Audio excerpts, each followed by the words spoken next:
Students, in this session, we will be continuing from previous video, that is properties of paramagnetic materials and ferromagnetic materials. For paramagnetic materials, susceptibility is small and positive, that is, and mu r is greater than 1. For ferromagnetic material, susceptibility is large and positive, and relative permeability mu r is much larger than 1. And both kind of materials are magnetized in direction of applied field, and in this case paramagnetic materials will be generally weakly magnetized in the direction of applied field, and ferromagnetic substances will be strongly magnetized in the direction of applied field.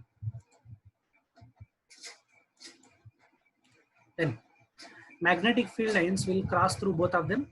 If you have ferromagnetic materials, the magnetic field lines through this magnet which is placed in the magnetic field will be more compared to the outside space, that is magnetic field density, magnetic field line density will be more inside the ferromagnetic material than outside. And if it is ferromagnetic material, the magnetic field magnetic flux density will be much larger compared to outside.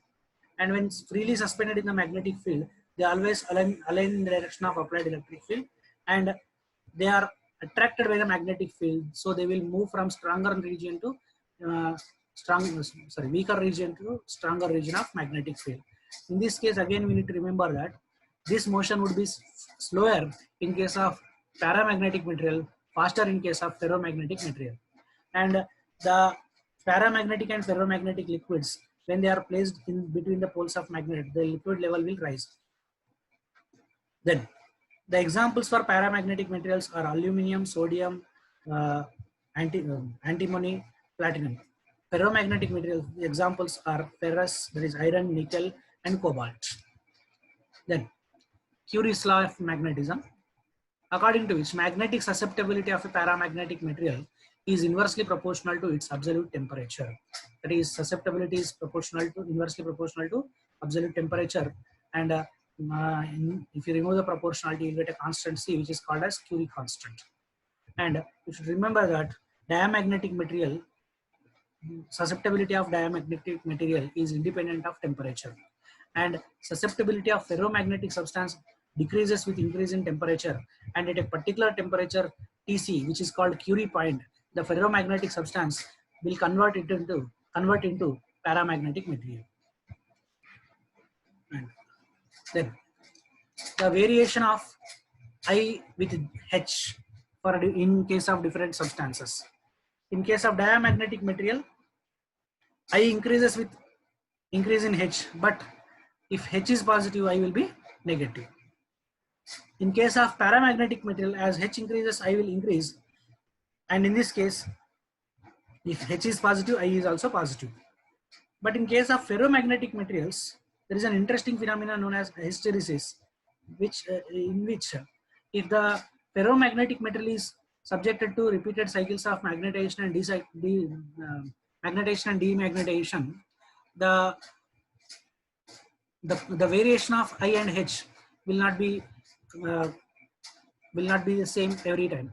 Or in another manner, when a ferromagnetic material is kept in a magnetic field and it is subjected to cycles of magnetization and demagnetization, never the ferromagnetic material returns to its original state.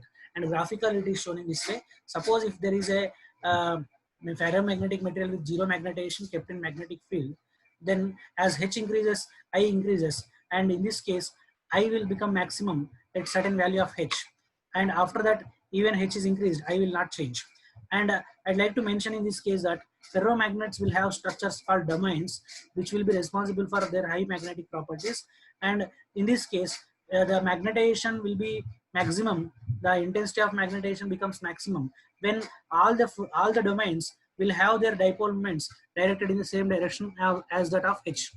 And after that, if H decreases, then I decrease, but when H becomes zero, I will not become zero. This behavior is known as residual magnetism, and in this case, this OB represents the magnetism which is remained in the ferromagnetic material even when magnetizing field is becoming zero. That is called as retentivity. And to remove this retentivity or residual magnetism, we need to apply magnetic field in opposite direction. So when you are increasing the value of H in opposite direction, then this value of residual magnetism decreases and becomes zero at certain field. This negative field, this negative magnetic field, which is required to remove the residual magnetism and magnetic ferromagnetic material, is called coercive field. And this OC, or this behavior or this property, is known as coercivity. In this case, OC is indicating that coercive magnetic field. And further, if you continue to apply the H in the same direction, the intensity of magnetization increases and becomes maximum in negative direction. And again, if H is decreased, again when H is the I value decreases, and I will not become zero again when H is zero due to retentivity, then showing retentivity. Then to remove this retentivity, we need to apply H in positive direction.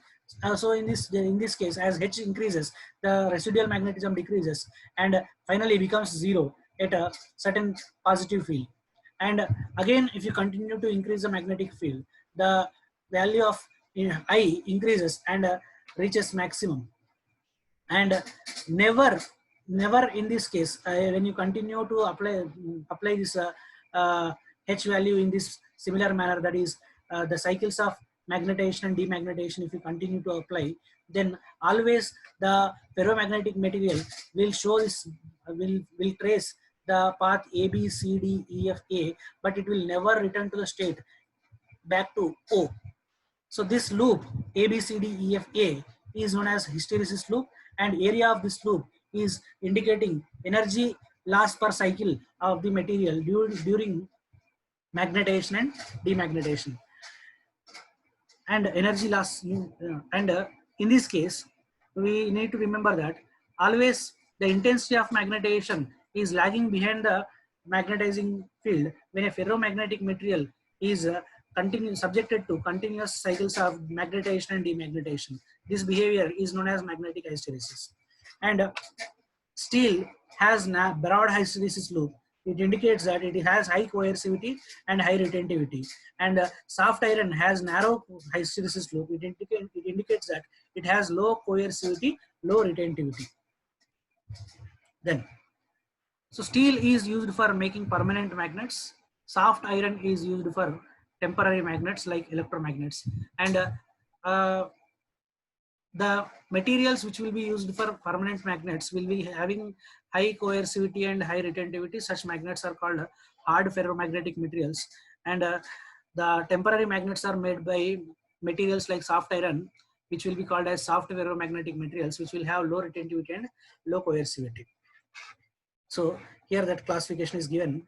Ferromagnetic materials are divided as classified as soft magnetic materials and hard magnetic materials. Soft magnetic materials will have low retentivity, low coercivity, and small hysteresis loss, and suitable for making electromagnets as well as core soft transformer. The best material example is soft iron, which will be used in magnetic shielding as well. And the hard ferromagnetic materials have high retentivity, high coercivity, and large hysteresis loss, and they will be suitable for permanent magnet. Examples for such materials are steel and alnico. Thank you, students.